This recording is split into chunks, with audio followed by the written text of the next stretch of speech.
Okay,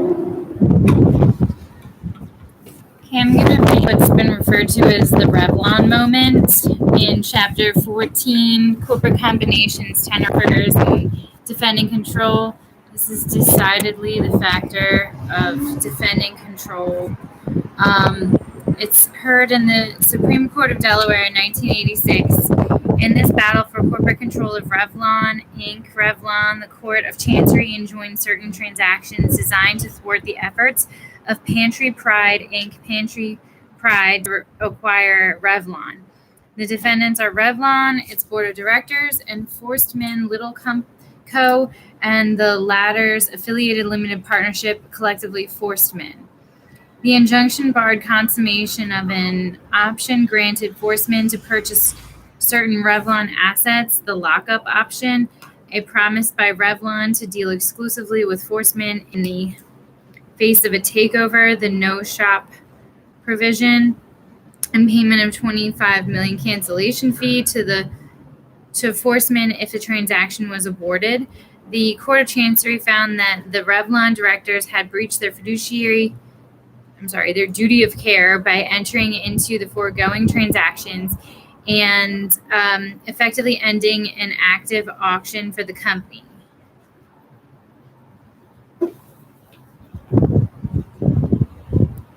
The trial court ruled that such arrangements are not illegal per se under Delaware law, but that their use under the circumstances here was impermissible. We agree. Accordingly, we affirm. The somewhat complex maneuvers of the parties necessitate a rather detailed examination of the facts.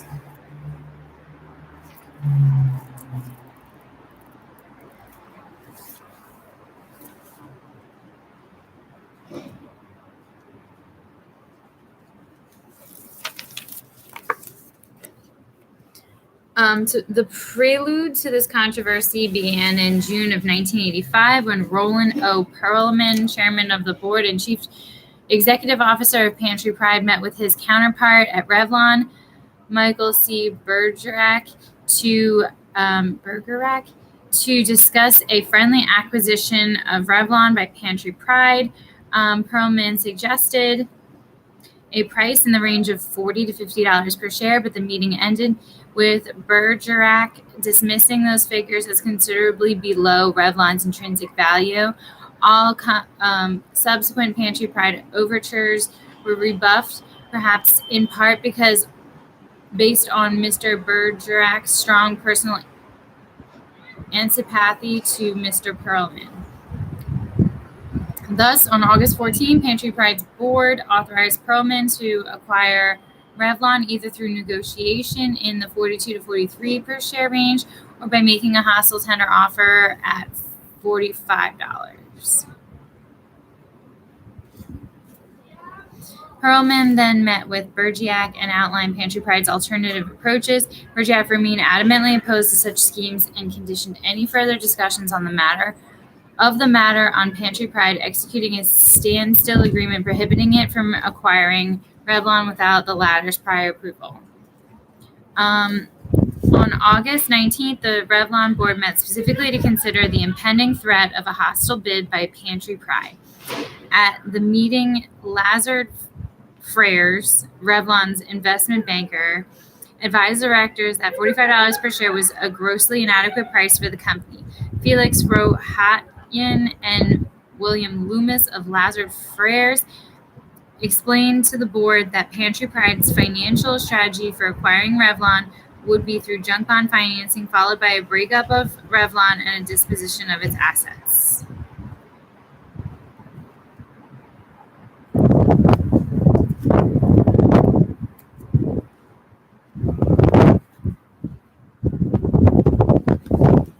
With proper timing, according to the experts, such transactions could produce a return to Pantry Pride for $60 to $70 per share, while a sale of the company as a whole would be in the mid-$50 range. Martin Lipton, special counsel for Revlon, recommended two defensive measures. First, that the company repurchase up to 5 million of its nearly 30 million outstanding shares, and second, that it adopt a new purchase rights plan. Under this plan, each Revlon shareholder would receive as a dividend one note purchase right. The rights for each share of common stock, with the rights entitling the holder to exchange one common share for a $65 principal Revlon note at 12% interest with a 1-year maturity. The rights would become effective whenever anyone acquired beneficial ownership of 20% or more of Revlon shares, unless the purchaser acquired all the company's stock for cash at $65 or more per share. In addition, the rights would not be available to the acquirer, and prior to the 20% triggering event, the Revlon board could redeem the rights for 12 cents each. Both proposals were unanimously adopted.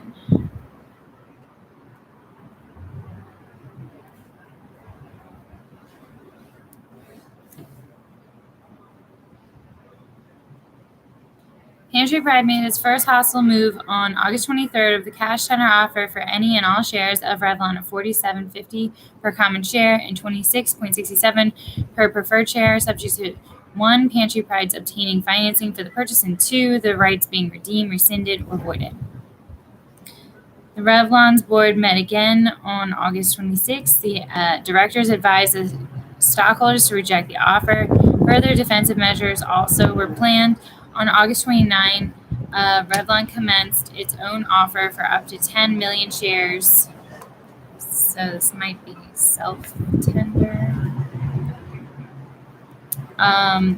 Exchanging for each share of common stock tendered one senior subordinated note, or the notes of $47.50 principal at 11.75 interest due 1995, and 1/10 of a share of $9 cumulative convertible exchangeable preferred stock valued at $100 per share.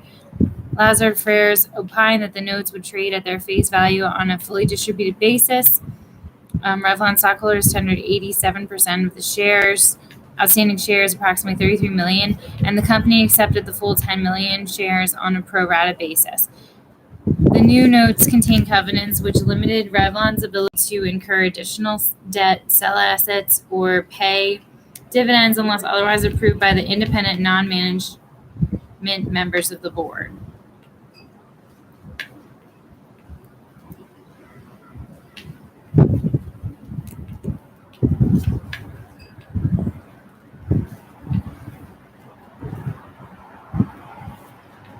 So those are note covenants.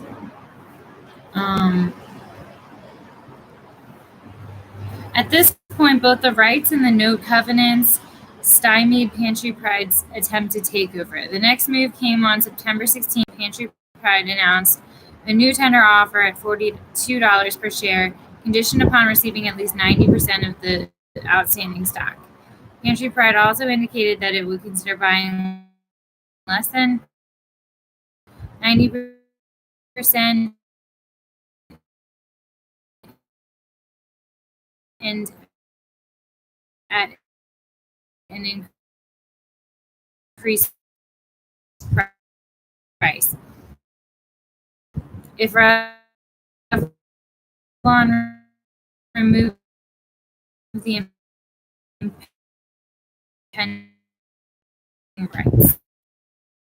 impeding rights, while this offer was lower on its face than the earlier $47.50, Revlon's investment banker Lazard Frères described the two bids as essentially equal in view of the completed exchange offer. Yeah.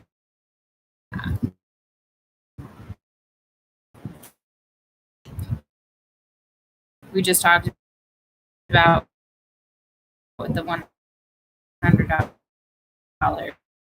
per share thing. The Revlon board held a regularly scheduled meeting on September 24th, the directors rejected the latest pantry pride offer and authorized management to negotiate with other parties interested in acquiring Revlon. Pantry Pride remained determined in its efforts and continued to make cash bids for the company, offering $50 per share on September 27th and raising its bids to $53 on October 1st and then $56.25 on October 7th.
In the meantime, Revlon's negotiations with Forsman and the investment group Adler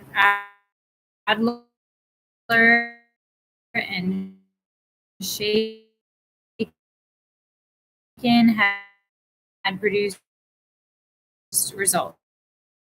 The Revlon directors met on October 3rd to consider pantry price $53 bid and to examine possible alternatives to the offer. Both Forsman and Adler and Shaken made certain proposals to the board. As a result, the directors unanimously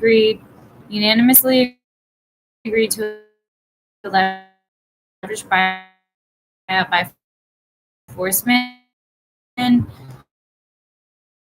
The terms of this accord were as follows. Each stockholder would get $56 cash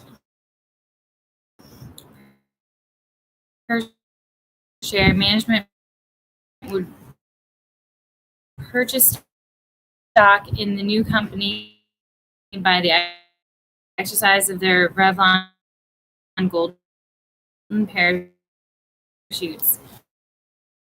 And Forsman would assume Revlon's $475 million debt incurred by the issuance of the notes and Revlon would redeem the rights and waive the notes covenants for enforcement or in connection with any other offer superior to enforcement. The board did not actually remove the covenants at the October 3rd meeting because enforcement had lacked a firm commitment on its financing, but accepted the enforcement capital structure and indicated that the outside directors would waive the covenants in due course.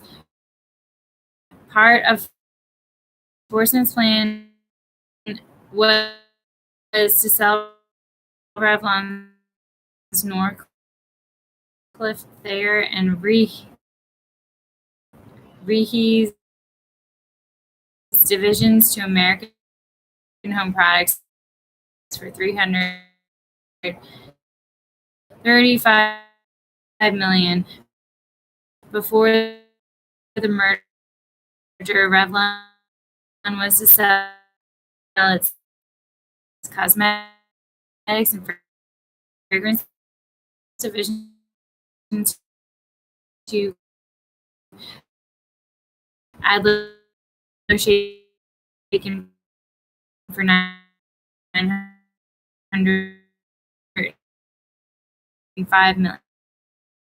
million. These transactions would facilitate the purchase by enforcement or any other acquirer of Revlon.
When the merger and thus waiver of the notes covenants was announced, the market value of these securities began to fall.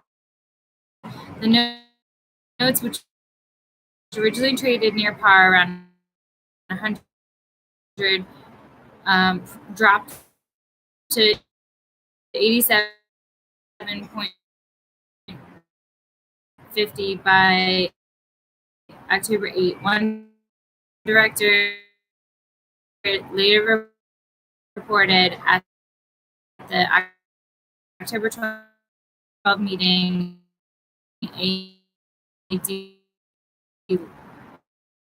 deluge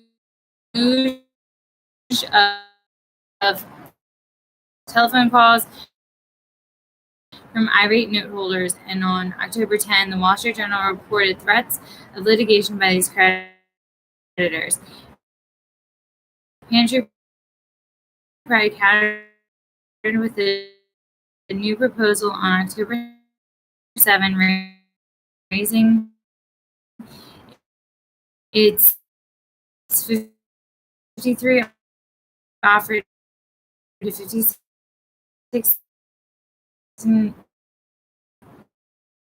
a quarter order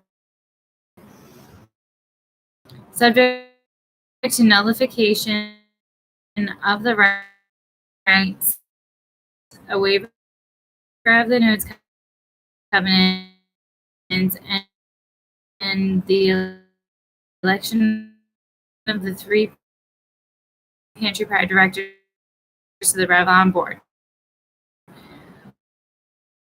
On October 9, representatives of Pantry Pride, Enforcement, and Revlon conferred in an attempt to negotiate the fate of Revlon, but could not reach agreement.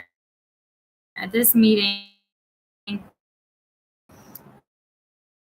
Pantry Pride announced that it would engage in fractional bidding and top any enforcements offered by a slightly higher one.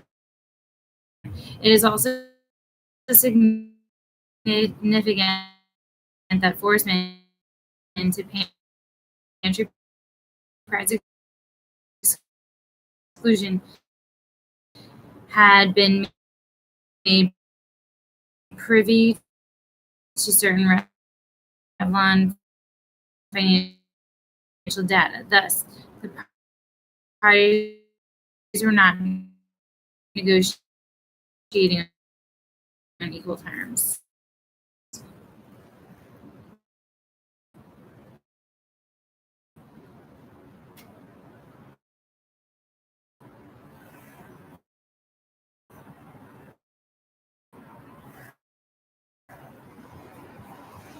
Again, privately armed with Revlon's data, enforcement met on October 11 with Revlon's special counsel and investment banker.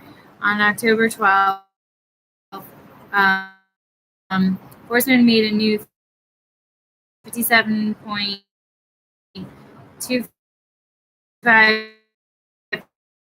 per share offer based on several conditions.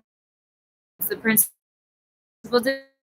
demand was a lockup option to purchase Revlon's vision care and national health laboratory divisions for $525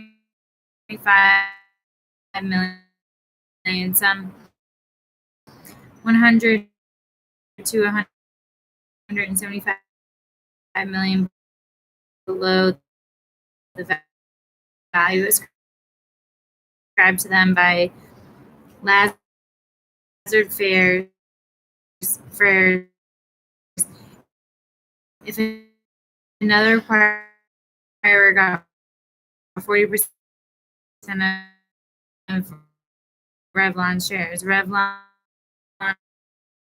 also required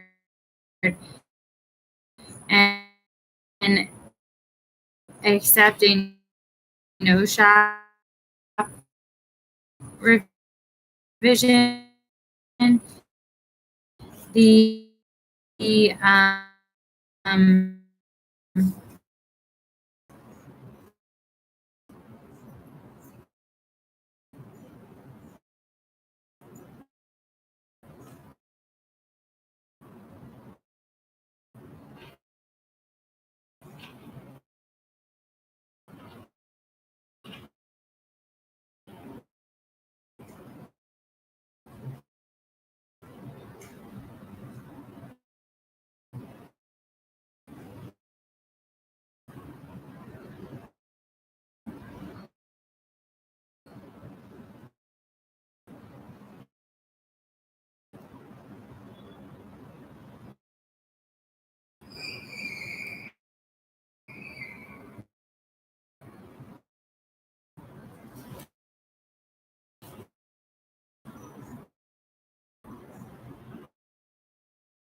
The rights and notes covenants had to be removed as in the October 3rd agreement. There would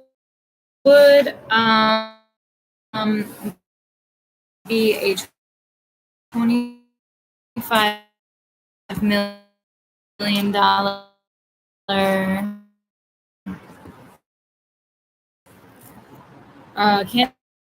cancellation fee to be placed in escrow and released to enforcement if the new agreement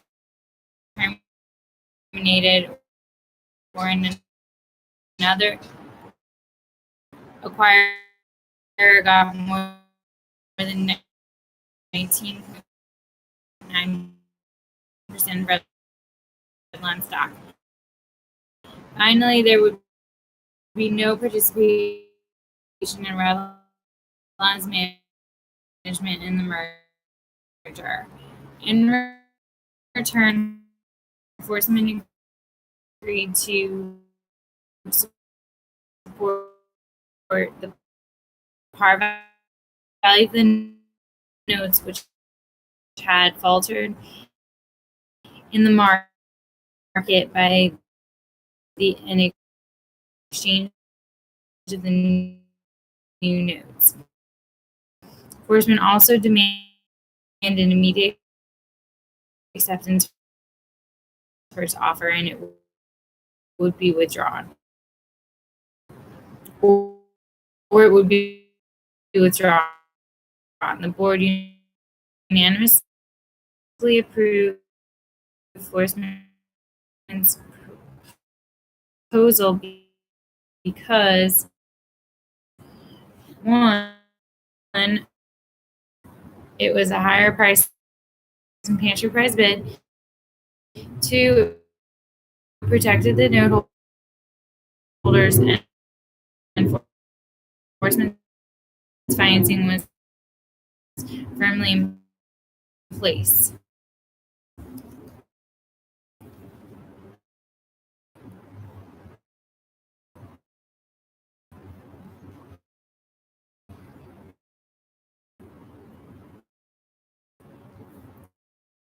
This is board approval.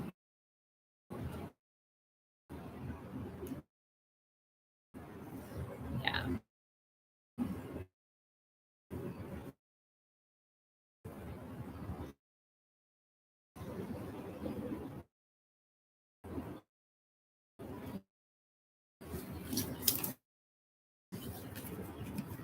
The board further agreed to redeem the rights and waive the covenants on the preferred stock in response to any offer above $57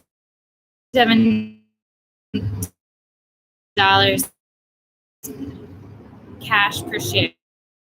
The covenants were waived contingent upon receipt of an investment banking opinion that the notes would trade near par value once the offer was consummated. Pantry Pride, which had initially sought injunctive relief from the rights plan on August 22nd, filed an amended complaint on October 14th, challenging the lockup, the cancellation fee, and the exercise of the rights and notes covenants.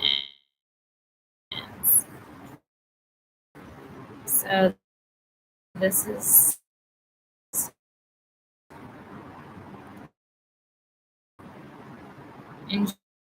injunction and claim.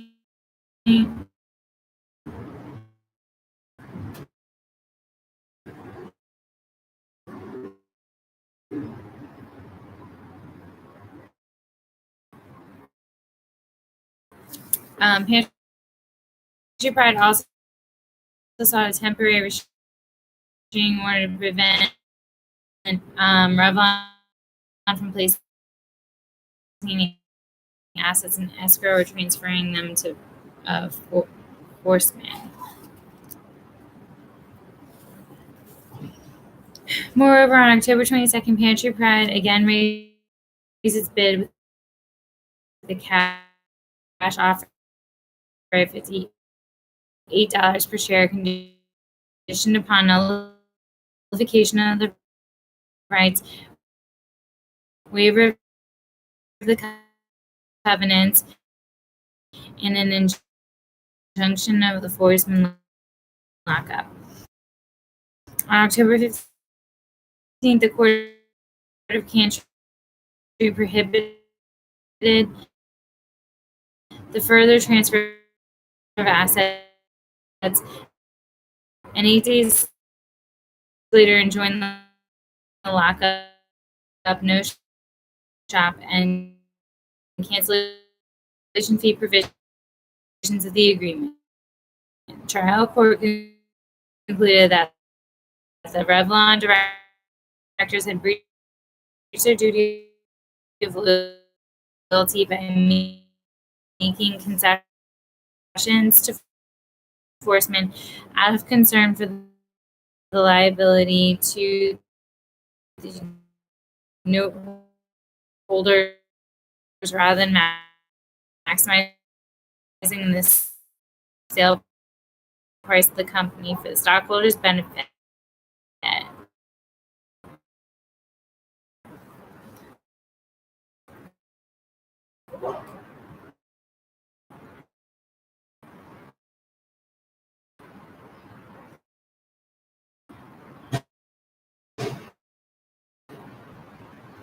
So they granted what now?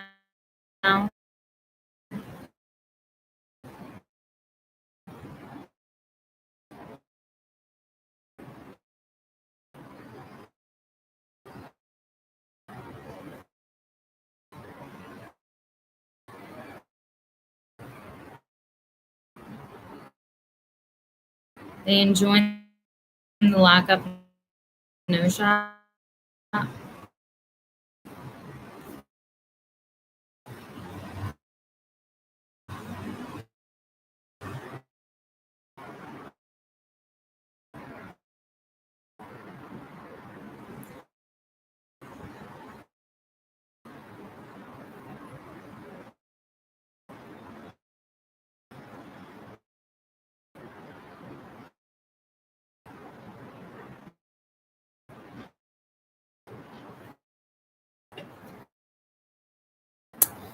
Um,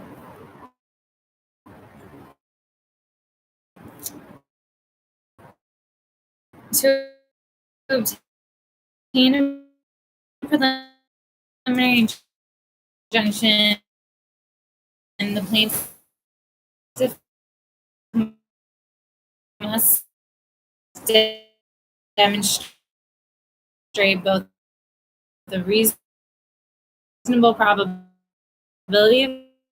of success on the merits and some inseparable harm which will occur absent the injunction. Gimbal versus Signal Company.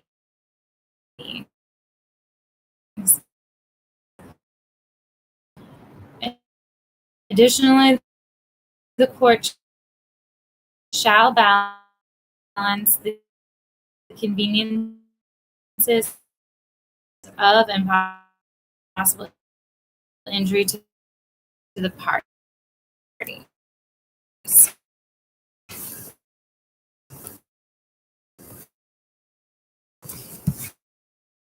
We turn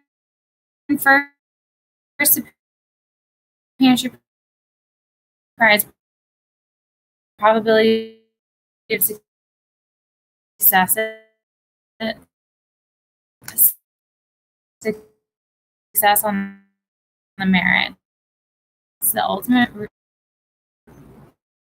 responsibility for managing the business and affairs of a corporation um, falls on a board of directors.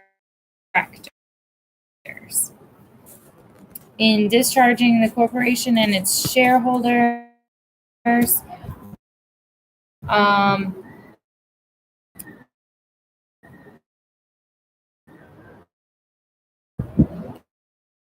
period. Golf versus Loft, 1939, Aronson versus Lewis,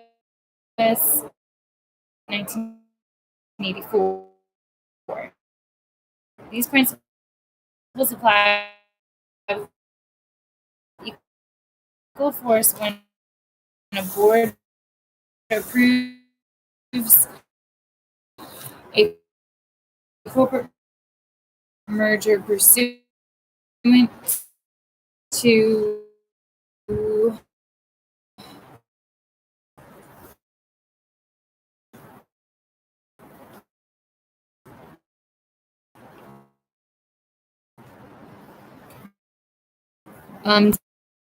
Delaware